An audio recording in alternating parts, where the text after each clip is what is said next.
Hello, this is Mark Ayo and this is my EDU305 blog. I will be talking and sharing about my Twitter experience. So let's start. Let's answer some questions and I'm gonna give you a tour of the beach as well later. Okay? So let's go with question number one. Question number one. How is Twitter used in a professional learning network? So with Twitter, I was able to use Twitter to connect with my EDU305 classmates in BYU, Hawaii.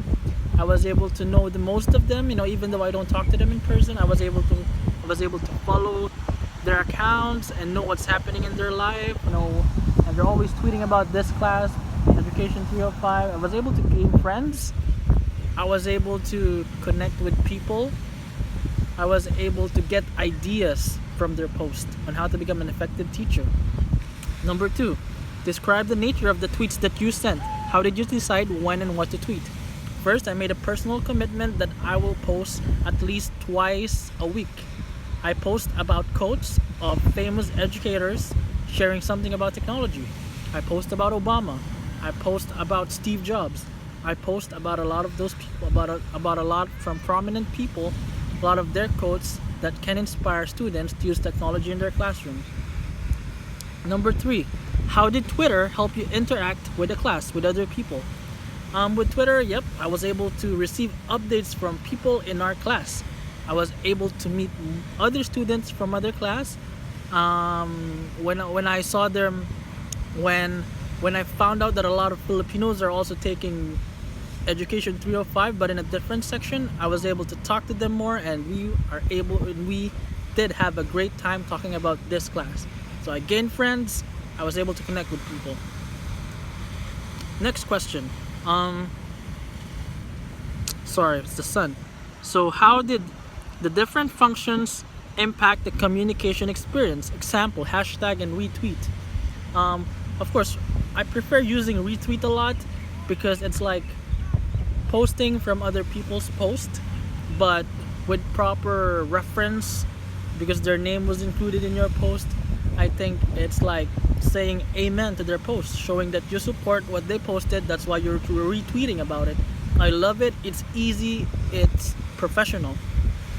Next, list at least 4 Twitter accounts that you follow outside of class related to educational technology and explain how you interacted with them. So I followed 4 great Twitter accounts. Let's start with Edutopia. Edutopia has a lot of amazing insights on how to use technology in the classroom, how it helps in reading. Because I'm a TESOL major, I also followed IATEFL or IATEFL, which is an organization for teachers of English to speakers of other language. It always posts about good stuffs on how to incorporate technology in an English as second language classroom. I also follow We Are Teachers account. We Are Teachers accounts, they always have great ideas and great lesson plan suggestions on how to better incorporate technology in our classroom. It's not always about technology though, but sometimes, and most of the time, they want to incorporate as much technology as possible. And I also follow TED Talks. I think TED Talk is an amazing organization. They have a lot of talks, and I think those talks inspire me to use. I was inspired to use those TED Talks in my future classrooms.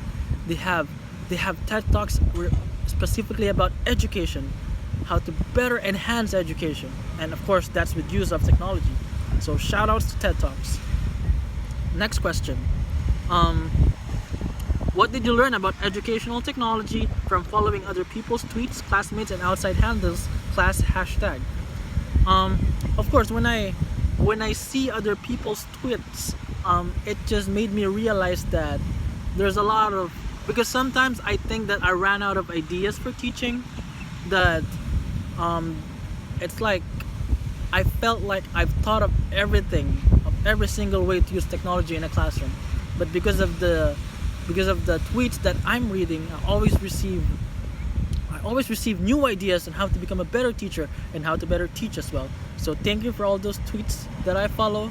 Thank you for your ideas. Thank you for your generosity for sharing your tweets. Last one, also discuss what made your Twitter experience successful, unsuccessful, whether you anticipate using it in the future as a teacher or otherwise. What made my Twitter experience successful? I think I was able to make a personal commitment to check tweets. I was able to make a personal commitment that I will follow people or organizations that I know that will help me become a better educator. I think the unsuccessful thing about Twitter is it is only limited for 49 characters. I want to share more and I want to learn more. So that's one con of using Twitter. But aside from that, this Twitter experience is amazing. I get to connect with people. I get to receive a lot of ideas. Thank you, Sister Marshall, for help. We love you. Mahalo.